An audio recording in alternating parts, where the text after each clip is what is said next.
Hi friends, ఎలా ఉన్నారు? నేను మీ డివి నాయుడు. ఇప్పుడు మనం చూస్తున్న ఈ టెంపుల్ ఏలూరు నుంచి 40 కిలోమీటర్ల దూరంలో ఉన్న ద్వారకా తిరుమల. దీన్నే చిన్న తిరుపతి అని కూడా అంటారు. ఇక్కడ శ్రీ వెంకటేశ్వర స్వామి వారు స్వయంభూగా వెలిచారు.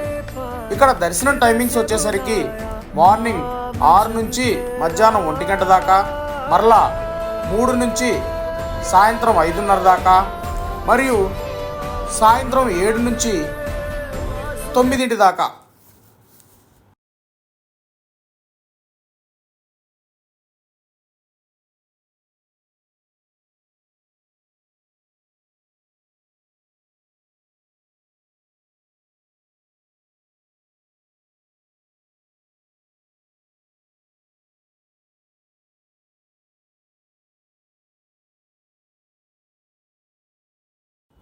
హాయ్ ఫ్రెండ్స్, ఎలా ఉన్నారు? నేను మీ డివి